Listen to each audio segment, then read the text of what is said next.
What's going on, everybody, and welcome back to another episode of the Year of the Z Build, aka that Bowtie Z32. As most of you know me on Instagram. If you're not checking out the Instagram, go check it out at that Bowtie Z32. And here we are, episode 18 now. We are going to continue to dress the engine. We have everything here at the shop. So I went ahead and pulled out my old oil cooler and threw it into place because I just realized it still had a little bit of oil in it. So that's where we're going to mount it. This was an original mount that I did on the first run, and it worked really well. The lines ran well, everything was very nice and tucked away.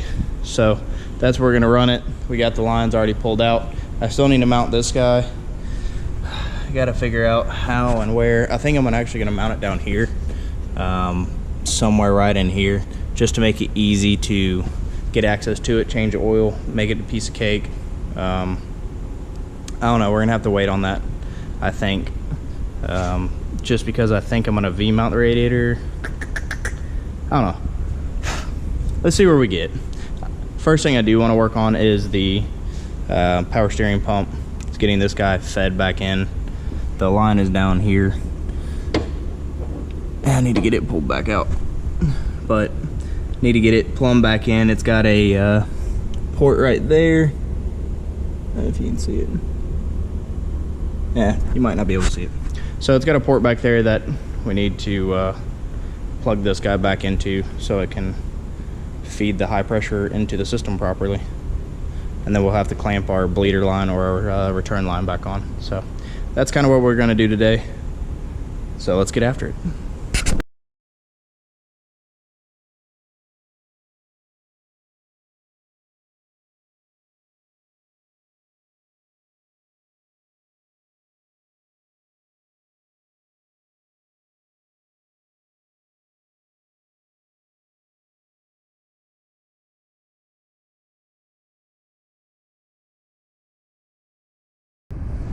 Alright guys, we're going to try and get the header in on both sides. That's going to be the next task, so let's get after it.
Alright guys, so a little bit of progress made today. So here we are with the oil cooler. It is mounted, hard mounted. I had previously made these brackets and stuff for it, for this location. It works really well. There is an air inlet nearby, so it helps cool it off. And it comes over to here, so this is oil in through the filter, comes up, goes into the oil cooler, and then out of the oil cooler and back to the lines back there. I have the one that's in the inlet for the oil already plumbed up all the way, but the out coming out of the cooler to go back to the oil pan, we're gonna have to cut the line and change the fitting on it, or see if I can just get another fitting from someone, Mishimoto, if I have to. But we got the power steering pump. We got the fittings on it, got the line on it. You can see it right there. Too bright. Hang on. It's not changing. There we go. So we got the fitting on there. Everything's good there. We ran the lines up for our throwout bearing and the bleeder. So both the headers are on. Decent progress today, but like I said, we still have some things to finish up. The actual throwout bearing hard line, or line that comes in to the firewall, I'm gonna have to make a new line, hard line, to connect in to the pedals, because I don't have enough slack in my line to keep it away from the heat and to reach it to the pedals. So we're gonna have to make a little extension off of the pedals using some of that stainless steel line that I still have. Make it about a 6 to 10 inch piece so that we can make it all work properly and it reach and stay out of the way of everything. So that's kind of the game plan. Got to pick up a couple more little small pieces, but we're rocking and rolling, keeping everything rolling. Don't really have anything else for today, so we'll catch you either tomorrow or Saturday with some more updates and some more progress. Alright guys, just want to catch you up. So we went through and retorqued all of the header bolts, and we also just finished up doing the final hard lines right here. Nice, super sexy and symmetrical. Everything else is pretty good. This guy's, I still got to figure out what to do with him. But on the underside of the car, we had to actually take the bolts out of the transmission support, or loosen it, to be able to get our drive shaft in.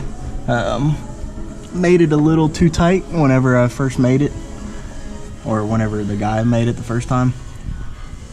Plus I moved the engine back an inch or half an inch in the car, which also threw off the measurements, but there is play in the yoke, and there's still play, and this guy was able to fit. So it took a little bit longer than I wanted to. Went ahead and replaced this with some nice stainless steel hardware, just so they don't have to worry about corrosion or anything like that.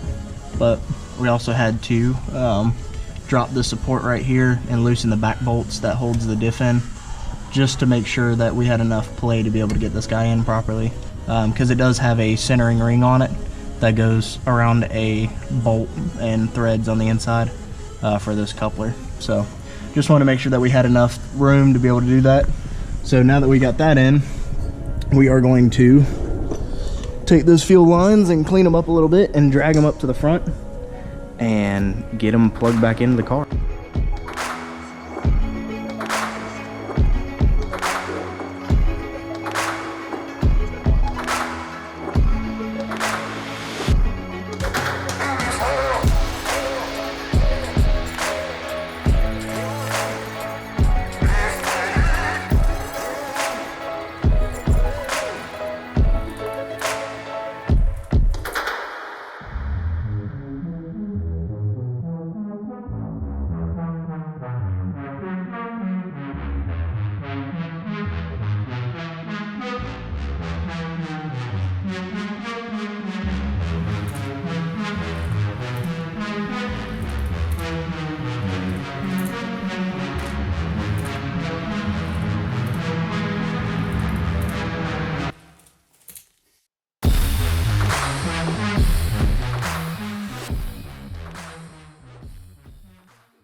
Guys, well, ended up getting the fuel rails on. They're kind of nasty. I need to go back and clean them, but we are going to have some issues with this guy, so we're going to have to make a couple of new fuel lines, and I'll have to get that ordered ASAP so that we can get this done. But anyways, I just had a whole bunch of little small things I had to tidy up, like the orientation of these hoses, so that whenever they get the new clamps coming in, they fit properly without any kinks or any binds or anything. Getting that guy mounted, just a whole bunch of little small stuff, some stuff that wasn't really worth recording, but we are happy that we got this done. Those look really nice. I'll show you on the inside what the pedal setup looks like. So this is what it looks like. There is a quick connect for the clutch. I did not run a hard line all the way through, so there is a quick connect right there for the clutch so that we don't have any issues with removing the engine and transmission. We got the hard lines running up to the bulkheads, but everything's really nice and tidy. Everything looks really nice and neat. I really don't plan on pulling this engine for whatever reason, but you know, you got to plan for that kind of stuff in advance. So that's going to do it for today. We're probably going to catch up on Tuesday and get some more stuff knocked out. So this episode will actually run 3 days. So I appreciate you guys coming back around. Thanks as always, and we'll catch you on Tuesday.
What's going on, guys? So here we go with the wiring. I went ahead and measured and cut the wiring harness to length where I need it to be.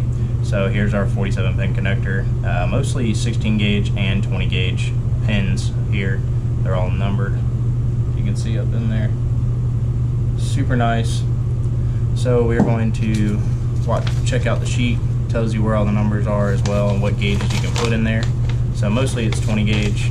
There's a couple of 16s in it, but most of the stuff that you're using here is 20 gauge, so we should be good. So we're gonna go ahead and get some of this knocked out with pinning it, and stay tuned.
So here we are.